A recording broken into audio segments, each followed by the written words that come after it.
1971 की भारत पाकिस्तान की जंग चल रही थी। एक पायलट पूर्वी सीमा पर तैनात था। उसे हुक्म मिलता है कि पाकिस्तान पर बम बरसाने हैं, बम गिराने हैं, हमला करना है। उसका कोड है गुड वाइफ। ये फ्रीक्वेंसी पाकिस्तान के रडार ने भी इंटरसेप्ट कर ली, जिससे हुआ ये कि ये आवाज, ये कोड पाकिस्तान ने भी सुन लिया। पायलट आगे बढ़ता है, उसे हुक्म मिलता है this is your good wife, हमला कर दो। पायलट हमला कर देता है कि तभी अचानक एक और आवाज आती है। आवाज ये थी कि this is your real good wife, हमला मत करो, हमला रोक दो। पायलट कंफ्यूज हो जाता है कि अब क्या करना है, लेकिन वो समझ जाता है कि ये रियल गुड वाइफ वाली जो आवाज है, ये जो लहजा है, ये पाकिस्तानी है। उसकी ये समझदारी, ये चालाकी काम आती है और जो जाल पाकिस्तान ने उस पायलट के लिए बिछाया था वो उससे निकल भी जाता है और भारत के लिए अपना मिशन भी पूरा करके आता है। ये चालाक पायलट का नाम था राजेश बिदुड़ी। आप लोग इसे राजेश पायलट के नाम से जानते हैं। जी हाँ, आज उनका जन्मदिन है और जन्मदिन के इस मौके पर उनके राजेश बिदुड़ी से राजेश पायलट बनने का किस्सा हम आपको सुनाएंगे। तो चलिए शुरू करते हैं। राजेश प्रसाद बिदुड़ी के राजेश पायलट बनने की कहानी शुरू होती है दिल्ली के उन पॉश बंगलों से जहां वो दूध बेचा करते थे। जी हाँ, पिता की मौत के बाद राजेश्वर लुटियंस दिल्ली में और पार्लियामेंट में दूध सप्लाई किया करते थे। वो रोज सुबह उठकर मवेशियों को चारा खिलाने, दूध दूहने के बाद दूध बांटने जाते थे और फिर दिल्ली के ही अंग्रेजी मीडियम वाले म्युनिसिपल बोर्ड स्कूल में पढ़ने जाते थे।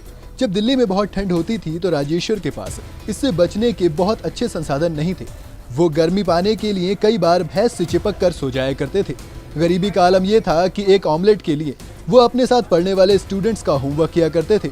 स्कूल में दौड़ में भाग ले रहे राजेश्वर को इसलिए बाहर कर दिया गया था क्योंकि उनके पास जूते नहीं थे। हालांकि जब उन्होंने प्रिंसिपल को अपनी स्थिति बताई तो न सिर्फ उन्हें दौड़ने को मिला बल्कि कपड़े भी मिले। वायुसेना में स्क्वाड्रन लीडर पद पर काम कर रहे राजेश्वर के मन में ख्याल आया, पत्नी वकील है, बेटा बेटी ठीक से पढ़ जाएंगे तो मेरे परिवार का तो पेट भर जाएगा, लेकिन मेरे जैसे बाकी लोगों का क्या होगा जो इतनी गरीबी झेल रहे हैं। नौकरी के बाद पेंशन लेकर तो ये काम नहीं किया जा सकता, इसलिए राजनीति में आना जरूरी है। उन्होंने मन बनाया और तय किया कि अब वो वायुसेना की नौकरी छोड़ देंगे। उन्होंने इस्तीफा दे दिया, लेकिन वायुसेना उनका इस्तीफा स्वीकार ही नहीं कर रही थी। परेशान होकर राजेश्वर ने किसी तरह तत्कालीन राष्ट्रपति फखरुद्दीन अली अहमद के पास पहुंचे और उनसे अपनी बात कही। सेना के सर्वोच्च कमांडर राष्ट्रपति ने उनकी गुजारिश पर लिख भी दिया कि इन्हें वायुसेना छोड़ने की इजाजत दे दी जाए। आखिरकार उनका इस्तीफा स्वीकार कर लिया गया। 1980 के लोकसभा चुनाव आए। इसके बाद वो फौरन इंदिरा गांधी के पास पहुंचे और तत्कालीन प्रधानमंत्री चौधरी चरण सिंह के खिलाफ चुनाव लड़ने की इच्छा जताई। इंदिरा ने कहा कि मैं आपको सलाह नहीं दूंगी कि आप राजनीति में आए, वायुसेना में आपका भविष्य उज्जवल है। पायलट ने जवाब दिया, मैं सलाह लेने नहीं आया, आपका आशीर्वाद लेने आया हूँ, मैं इस्तीफा दे चुका हूँ। कुछ समय बाद कांग्रेस की पहली सूची आई तो राजेश्वर का नाम गायब था। वो परेशान हो गए, कोशिश जारी रही। एक दिन राजेश्वर अपने घर पर नहीं थे। फोन आया तो उनकी पत्नी रमा ने उठाया। उनसे कहा गया कि राजेश्वर प्रसाद से कहें कि संजय गांधी ने बुलाया है। थोड़ी देर बाद राजेश्वर स्कूटर पर घर पहुंचे तो पत्नी ने उन्हें घर में घुसने से पहले ही कहा, जल्दी चलो, संजय जी ने बुलाया है। वो संजय गांधी के पास पहुंचे। उनसे कहा गया कि आपके लिए इंदिरा जी का मैसेज है, आपको भरतपुर से चुनाव लड़ना है। राजेश्वर जब भरतपुर पहुंचे तो किसी ने उन्हें नहीं पहचाना, क्योंकि वहां सबको मैसेज था कि इंदिरा गांधी ने किसी पायलट को चुनाव लड़ने के लिए भेजा है। जब उन्होंने नामांकन फॉर्म में राजेश्वर प्रसाद बिदुड़ी नाम लिखा तो पीछे से किसी ने कहा कि हम किसी राजेश्वर प्रसाद को नहीं जानते, हम सिर्फ पायलट को जानते हैं।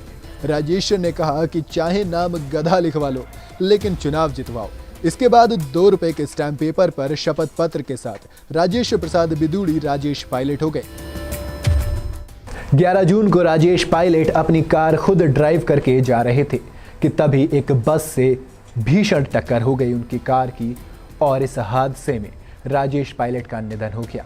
आपको ये कहानी कैसी लगी मुझे कमेंट में ज़रूर बताइएगा। वीडियो अगर आपको पसंद आई हो तो इसे लाइक और शेयर ज़रूर करें और चैनल को सब्सक्राइब करना बिल्कुल ना भूलें।